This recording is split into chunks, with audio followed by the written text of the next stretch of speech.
Good afternoon to all of you ਬੇਟਾ। ਪੰਜਾਬੀ ਦੀ class ਵਿੱਚ ਤੁਹਾਡਾ ਸਭ ਦਾ ਸਵਾਗਤ ਹੈ। ਅੱਜ ਅਸੀਂ ਵਿਆਕਰਨ ਦਾ ਇੱਕ ਟੌਪਿਕ ਵਿਸ਼ਰਾਮ ਚਿੰਨ੍ਹ ਪੜ੍ਹਾਂਗੇ। ਅਸਲ ਵਿੱਚ ਜਦੋਂ ਅਸੀਂ ਭਾਸ਼ਾ ਨੂੰ ਬੋਲਦੇ ਜਾਂ ਲਿਖਦੇ ਸਮੇਂ ਥੋੜ੍ਹਾ ਜਿਹਾ ਵੀ ਠਹਿਰਾਵ ਦਿੰਦੇ ਹਾਂ ਜਾਂ ਉਸ ਦੇ ਵਿੱਚ ਕੁਝ ਬਦਲਾਵ ਹੁੰਦੇ ਹਨ, ਅਸੀਂ ਕਿੱਥੇ ਜ਼ਿਆਦਾ ਰੁਕਣਾ ਹੈ, ਕਿੱਥੇ ਘੱਟ ਰੁਕਣਾ ਹੈ, ਕਿੱਥੇ ਹੌਲੀ ਬੋਲਣਾ ਹੈ, ਕਿੱਥੇ ਤੇਜ਼ ਬੋਲਣਾ ਹੈ, ਪੂਰੇ ਫਲੋ ਦੇ ਨਾਲ ਬੋਲਣਾ ਹੈ, ਇਹ ਸਾਰਾ ਕੁਝ ਵਾਕਾਂ ਦੇ ਵਿੱਚ ਠਹਿਰਾਵ, ਆਰਾਮ ਜਾਂ ਰੁਕਣਾ ਕਹਿਲਾਉਂਦਾ ਹੈ। ਅਸੀਂ ਇਹ ਕਹਿ ਸਕਦੇ ਹਾਂ ਕਿ ਵਿਸ਼ਰਾਮ ਚਿੰਨ੍ਹ ਵਾਕਾਂ ਦੇ ਵਿੱਚ ਵਾਕਾਂ ਨੂੰ ਠਹਿਰਾਵ ਦੇਣ ਦੇ ਲਈ ਵਰਤੇ ਜਾਂਦੇ ਹਨ।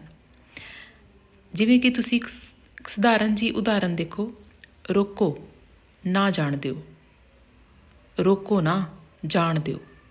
ਤਾਂ ਇਹਨਾਂ ਦੋਨਾਂ ਵਾਕਾਂ ਦੇ ਵਿੱਚ ਤੁਸੀਂ ਦੇਖੋ ਕਿ ਬੋਲਣ 'ਤੇ ਹੀ ਕੋਮੇ ਦਾ ਅੰਤਰ ਹੈ, ਪਰ ਜਦੋਂ ਅਸੀਂ ਬੋਲਦੇ ਹਾਂ ਤਾਂ ਇਹਨਾਂ ਦਾ ਅਰਥ ਕੁਝ ਹੋਰ ਹੀ ਨਿਕਲਦਾ ਹੈ। ਪਹਿਲੇ ਵਿੱਚ ਹੈ ਰੋਕੋ ਨਾ ਜਾਣ ਦਿਓ, ਭਾਵ ਕਿਸੇ ਨੂੰ ਜਾਣ ਨਾ ਦਿਓ। ਅਗਲਾ ਜੋ ਵਾਕ ਹੈ ਉਸ ਦੇ ਵਿੱਚ ਦੇਖੋ ਰੋਕੋ ਨਾ ਜਾਣ ਦਿਓ, ਤਾਂ ਭਾਵ ਅਸੀਂ ਕਿਸੇ ਨੂੰ ਜਾਣ ਦੇਣ ਦੀ ਗੱਲ ਕਰ ਰਹੇ ਹਾਂ।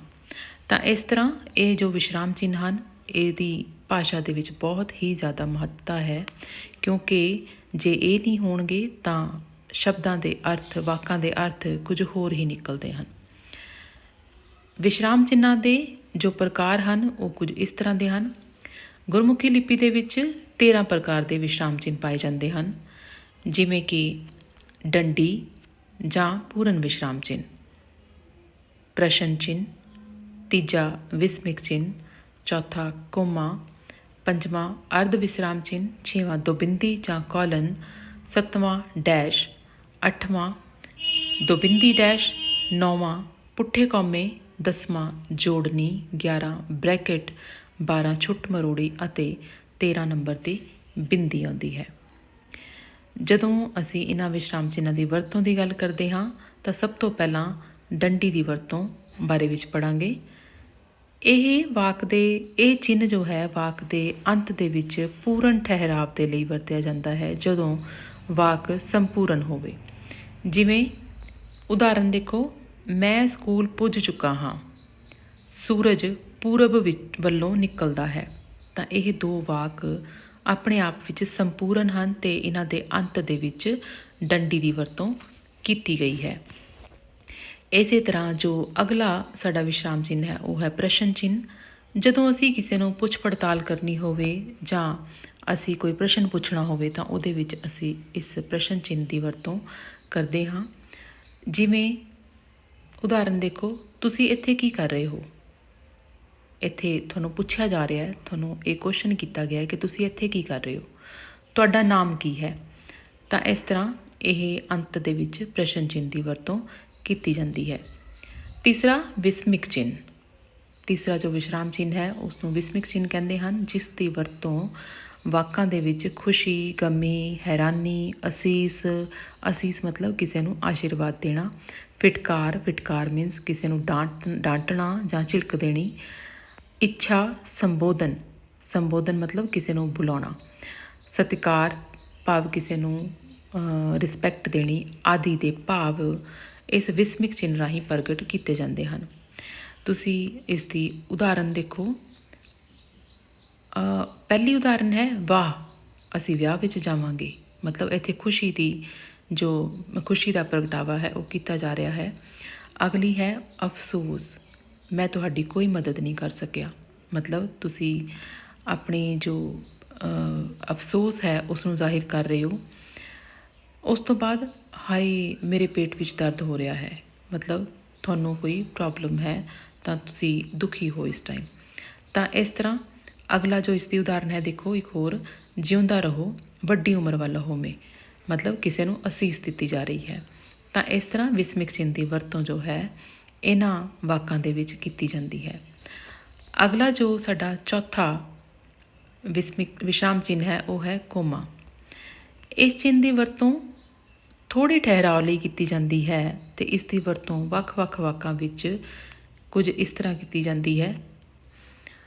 ਜਿਵੇਂ ਅਸੀਂ ਕਿਸੇ ਨੂੰ ਸੰਬੋਧਨ ਕਰਨਾ ਹੋਏ ਤਾਂ ਉਸ ਤੋਂ ਬਾਅਦ ਉਸ ਦੇ ਲਈ ਵੀ ਕੋਮੇ ਦੀ ਵਰਤੋਂ ਹੁੰਦੀ ਹੈ। ਓਏ ਇੱਥੋਂ ਦੌੜ ਜਾ, ਨਹੀਂ ਕੰਮ ਕਰ ਲਿਆ ਕਿ ਨਹੀਂ। ਇਸ ਤਰ੍ਹਾਂ ਜਦੋਂ ਇੱਕ ਤੋਂ ਜ਼ਿਆਦਾ ਨਾਮ ਜਾਂ ਕੋਈ ਚੀਜ਼ਾਂ ਨੂੰ ਨਿਖੇੜਨਾ ਹੁੰਦਾ ਹੈ ਤਾਂ ਉਦੋਂ ਵੀ ਅਸੀਂ ਕੋਮੇ ਦੀ ਵਰਤੋਂ ਕਰਦੇ ਹਾਂ। ਤੁਸੀਂ ਉਦਾਹਰਨ ਦੇਖੋ, ਕੱਲ੍ਹ ਅਸੀਂ ਜਲੰਧਰ, ਕਪੂਰਥਲਾ, ਲੁਧਿਆਣਾ, ਅੰਮ੍ਰਿਤਸਰ ਦੀ ਸੈਰ ਕੀਤੀ। ਮੈਂ ਆਲੂ, ਗੋਭੀ, ਟਮਾਟਰ, ਅਦਰਕ ਅਤੇ ਪਿਆਜ਼ ਲੈ ਆਇਆ ਹਾਂ। ਤਾਂ ਇਸ ਤਰ੍ਹਾਂ ਇਹਨਾਂ ਦੇ ਵਿੱਚ ਇਹਨਾਂ ਨਾਵਾਂ ਨੂੰ ਨਿਖੇੜਨ ਦੇ ਲਈ, ਇਹਨਾਂ ਦਾ ਅੰਤਰ ਦੱਸਣ ਦੇ ਲਈ ਅਸੀਂ ਕੋਮੇ ਦੀ ਵਰਤੋਂ ਕਰਦੇ ਹਾਂ। ਇਸ ਤੋਂ ਇਲਾਵਾ ਜੋ ਹੋਰ ਵੀ ਉਦਾਹਰਨਾਂ ਦਿੱਤੀਆਂ ਹਨ, ਤੁਸੀਂ ਇਹਨਾਂ ਨੂੰ ਪੜ੍ਹ ਕੇ ਇਸ ਦੀ ਹੋਰ ਨੌਲੇਜ ਜਿਹੜੀ ਹੈ ਉਹ ਲੈ ਸਕਦੇ ਹੋ। ਅਗਲਾ ਜੋ ਸਾਡਾ ਵਿਸ਼ਰਾਮ ਚਿੰਨ੍ਹ ਹੈ ਉਹ ਹੈ ਬਿੰਦੀ ਵਾਲਾ ਕੋਮਾ ਜਾਂ ਅਰਧ ਵਿਸ਼ਰਾਮ ਚਿੰਨ੍ਹ। ਬਿੰਦੀ ਵਾਲਾ ਕੋਮਾ ਜਦੋਂ ਅਸੀਂ ਵਾਕ ਦੇ ਵਿੱਚ ਠਹਿਰਾਵ ਪੂਰਨ ਵਿਸ਼ਰਾਮ ਦੇ ਨਾਲੋਂ ਘੱਟ ਅਤੇ ਕੋਮੇ ਨਾਲੋਂ ਥੋੜ੍ਹਾ ਜ਼ਿਆਦਾ ਦੇਣਾ ਹੋਵੇ। ਪੂਰਨ ਠਹਿਰਾਵ ਮਤਲਬ ਜਿਵੇਂ ਡੰਡੀ, ਅਤੇ ਕੋਮਾ ਮਤਲਬ ਜਿਵੇਂ 2-3 ਚੀਜ਼ਾਂ ਨੂੰ ਨਿਖੇੜਨਾ। ਜਦੋਂ ਇਹਨਾਂ ਦੋਨਾਂ ਵਿਸ਼ਰਾਮ ਚਿੰਨ੍ਹਾਂ ਦੇ ਨਾਲੋਂ ਅਸੀਂ ਕੁਝ ਅਲੱਗ ਲਿਖਣਾ ਹੋਵੇ ਤਾਂ ਉਦੋਂ ਅਸੀਂ ਬਿੰਦੀ ਵਾਲੇ ਕੋਮੇ ਦੀ ਵਰਤੋਂ ਕਰਦੇ ਹਾਂ, ਖਾਸ ਤੌਰ 'ਤੇ ਜਦੋਂ ਅਸੀਂ ਉਦਾਹਰਨ ਦੇਣੀ ਹੋਵੇ। ਤੁਸੀਂ ਦੇਖੋ ਇੱਥੇ ਉਦਾਹਰਨ ਦਿੱਤੀ ਹੋਈ ਹੈ ਕਿ ਪੜਨਾਮ 6 ਪ੍ਰਕਾਰ ਦੇ ਹੁੰਦੇ ਹਨ। ਅੱਗੇ ਬਿੰਦੀ ਵਾਲਾ ਕੋਮਾ ਹੈ, ਜਿਵੇਂ ਕਿ ਹੁਣ ਜਿਵੇਂ ਮਤਲਬ ਫੋਰ ਐਗਜ਼ਾਮਪਲ। ਉਸ ਤੋਂ ਬਾਅਦ ਅਗਲੀ ਉਦਾਹਰਨ ਹੈ ਇਸ ਦੀ, ਦੇਖੋ, ਜਿਹੜੇ ਸ਼ਬਦ ਨਾਮ ਪੜਨਾਮ ਨੂੰ ਆਮ ਤੋਂ ਖਾਸ ਬਣਾਉਣ। ਅੱਗੇ ਬਿੰਦੀ ਵਾਲਾ ਕੋਮਾ ਹੈ, ਜਿਵੇਂ ਮਤਲਬ ਫੇਰ ਐਗਜ਼ਾਮਪਲ। ਜਿਵੇਂ ਦਾ ਮਤਲਬ ਹੁੰਦਾ ਹੈ ਜਿਵੇਂ ਤੁਸੀਂ ਇੰਗਲਿਸ਼ ਦੇ ਵਿੱਚ ਬੋਲਦੇ ਹੋ ਫੋਰ ਐਗਜ਼ਾਮਪਲ, ਠੀਕ ਹੈ। ਕਾਲਾ ਮੁੰਡਾ, ਗੋਰੀ ਗਾਂ, ਇਹਦੇ ਵਿੱਚ ਕੋਮੇ ਦਿੱਤੇ ਹੋਏ ਨੇ, ਇਮਾਨਦਾਰ ਨੇਤਾ ਆਦਿ। ਅਗਲਾ ਜੋ ਸਾਡਾ ਵਿਸ਼ਰਾਮ ਚਿੰਨ੍ਹ ਹੈ ਉਹ ਹੈ ਦੋਬਿੰਦੀ ਜਾਂ ਕੋਲਨ।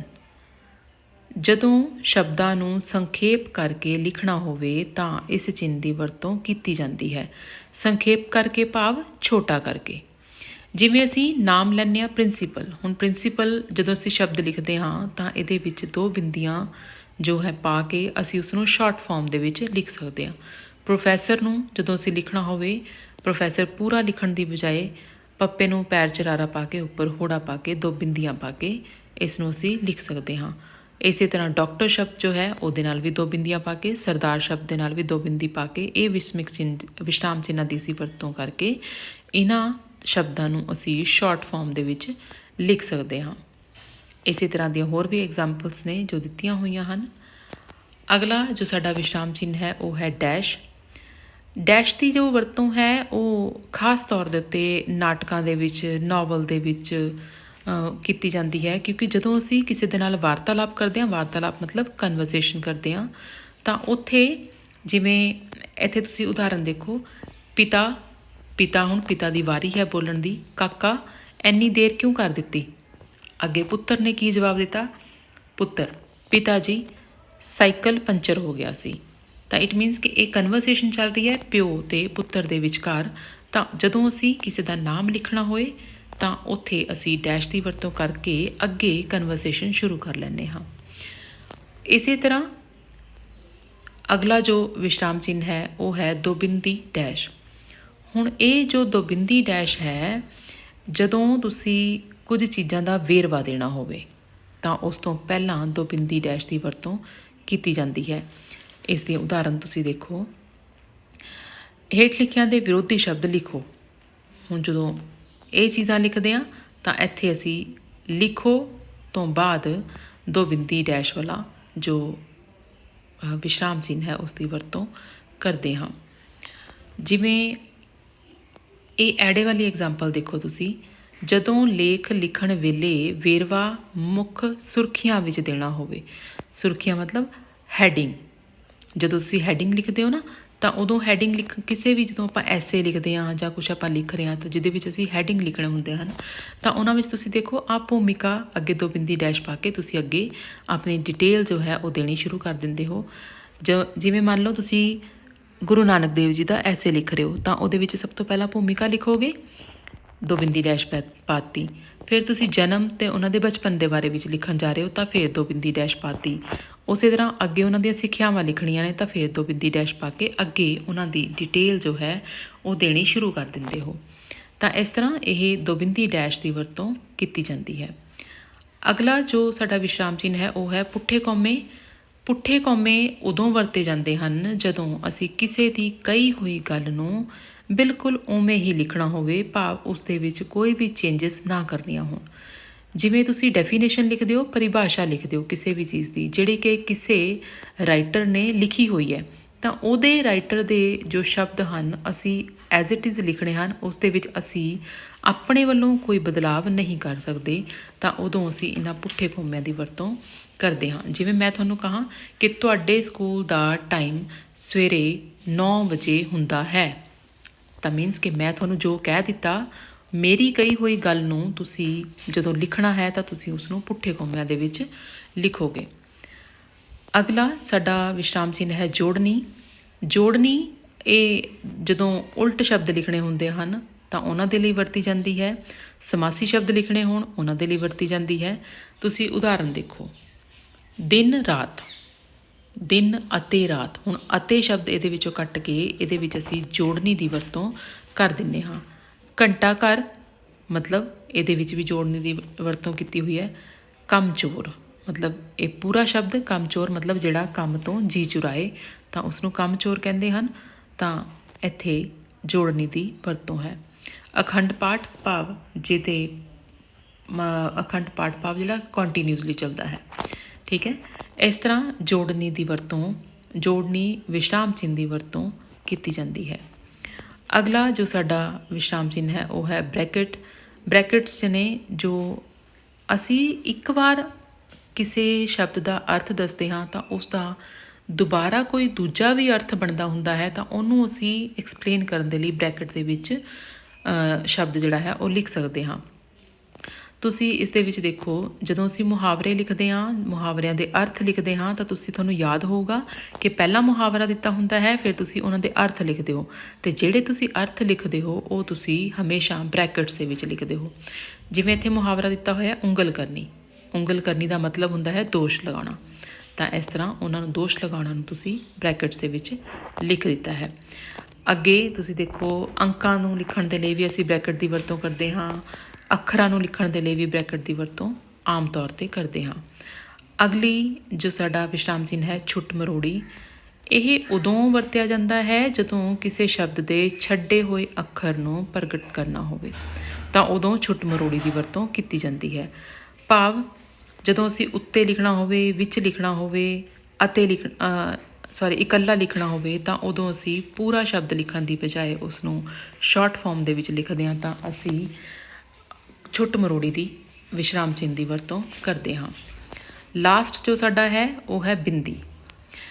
ਬਿੰਦੀ ਵਿਸ਼ਰਾਮ ਚਿੰਨ੍ਹ ਦੀ ਵਰਤੋਂ ਉਦੋਂ ਕੀਤੀ ਜਾਂਦੀ ਹੈ ਜਦੋਂ ਅਸੀਂ ਕਿਸੇ ਦੀਆਂ ਡਿਗਰੀਆਂ ਦੀ ਗੱਲ ਕਰਨੀ ਹੋਵੇ, ਜਾਂ ਕਿਤਾਬਾਂ ਦਾ ਸੰਖੇਪ ਰੂਪ ਦੱਸਣਾ ਹੋਵੇ, ਜਾਂ ਕਿਸੇ ਦੇ ਨਾਮ ਦਾ ਸੰਖੇਪ ਰੂਪ ਦੱਸਣਾ ਹੋਵੇ, ਜਾਂ ਅਸੀਂ ਅੰਕਾਂ ਦੀ ਵਰਤੋਂ ਕਰਨੀ ਹੋਵੇ, ਨੰਬਰ ਲਿਖਣੇ ਹੋਣ। ਭਾਵ ਕਿ ਤੁਸੀਂ ਇਮਤਿਹਾਨਾਂ ਦੀਆਂ ਡਿਗਰੀਆਂ ਦੀ ਗੱਲ ਦੇਖੋ, ਜਿਵੇਂ ਕਿਸੇ ਡਾਕਟਰ ਨੇ MBBS ਕੀਤੀ ਹੁੰਦੀ ਹੈ, ਤਾਂ ਉਹਦੇ ਵਿੱਚ ਦੇਖੋ M ਮਤਲਬ ਪੂਰਾ ਲਿਖਣ ਦੀ ਬਜਾਏ ਸ਼ਾਰਟ ਫਾਰਮ ਦੇ ਵਿੱਚ ਲਿਖਣਾ ਹੋਵੇ, ਤਾਂ ਉਦੋਂ ਅਸੀਂ ਬਿੰਦੀ ਦੀ ਵਰਤੋਂ ਕਰਦੇ ਹਾਂ। M ਮਤਲਬ ਮਾਸਟਰਸ ਹੁੰਦਾ ਜਿਵੇਂ, ਤਾਂ M ਦੇ ਅੱਗੇ ਬਿੰਦੀ ਆ ਗਈ, B ਫਿਰ ਅੱਗੇ ਬਿੰਦੀ, ਫਿਰ B ਫਿਰ ਬਿੰਦੀ, ਫਿਰ S ਫਿਰ ਬਿੰਦੀ। ਤਾਂ ਇਸ ਤਰ੍ਹਾਂ ਇਹ ਡਿਗਰੀਆਂ ਦੀ ਵਰਤੋਂ ਹੋ ਗਈ। ਡਿਗਰੀਆਂ ਦੇ ਵਰਤੋਂ ਦੇ ਲਈ ਬਿੰਦੀ ਦੀ ਵਰਤੋਂ ਹੋ ਗਈ। ਅਗਲਾ ਜਦੋਂ ਨੰਬਰ ਲਿਖਣੇ ਹੋਣ, ਲਾਸਟ ਵਾਲੀ ਐਗਜ਼ਾਮਪਲ ਦੇਖੋ, ਜਿਵੇਂ 1 ਫਿਰ ਬਿੰਦੀ ਕੋਮਾ, ਫਿਰ 2 ਫਿਰ ਬਿੰਦੀ ਫਿਰ ਕੋਮਾ। ਇਹਦੇ ਵਿੱਚ ਤੁਸੀਂ ਦੇਖੋ ਦੋ ਚੀਜ਼ਾਂ ਦੀ ਵਰਤੋਂ ਹੋ ਰਹੀ ਹੈ, ਇੱਕ ਤਾਂ ਕੋਮੇ ਦੀ, ਦੂਜਾ ਬਿੰਦੀ ਦੀ। ਅਸੀਂ ਨੰਬਰਾਂ ਨੂੰ ਅਲੱਗ-ਅਲੱਗ ਕਰ ਰਹੇ ਹਾਂ, ਤਾਂ ਉੱਥੇ ਨੰਬਰਾਂ ਨੂੰ ਅਲੱਗ ਕਰਨ ਦੇ ਲਈ ਅਸੀਂ ਬਿੰਦੀ ਵੀ ਲਿਖ ਰਹੇ ਹਾਂ, ਅਤੇ ਜਦੋਂ ਅਸੀਂ ਬਹੁਤ ਸਾਰੇ ਨੰਬਰ ਲਿਖ ਰਹੇ ਹਾਂ ਤਾਂ ਉਹਨਾਂ ਨੂੰ ਨਿਖੇੜਨ ਦੇ ਲਈ ਅਸੀਂ ਕੋਮੇ ਦੀ ਵਰਤੋਂ ਵੀ ਕਰ ਰਹੇ ਹਾਂ। ਤਾਂ ਇਸ ਤਰ੍ਹਾਂ ਇਹ ਜੋ ਵਿਸ਼ਰਾਮ ਚਿੰਨ੍ਹ ਹਨ, ਸਾਡੇ 13 ਵਿਸ਼ਰਾਮ ਚਿੰਨ੍ਹ, ਇਹਨਾਂ ਦੀ ਵਰਤੋਂ ਅਸੀਂ ਭਾਸ਼ਾ ਨੂੰ ਲਿਖਣ ਦੇ ਲਈ, ਉਹਨਾਂ ਨੂੰ ਬੋਲਣ ਦੇ ਲਈ ਵਰਤਦੇ ਹਾਂ। ਤਾਂ ਇਹ ਤੁਸੀਂ ਵੀਡੀਓ ਨੂੰ ਚੰਗੀ ਤਰ੍ਹਾਂ ਦੇਖੋ, ਸੁਣੋ, ਸਮਝੋ, ਅਤੇ ਜੇ ਤੁਹਾਨੂੰ ਕੋਈ ਚੀਜ਼ ਸਮਝ ਨਹੀਂ ਆਉਂਦੀ ਤਾਂ ਤੁਸੀਂ ਮੈਨੂੰ ਪੁੱਛ ਸਕਦੇ ਹੋ। ਧੰਨਵਾਦ।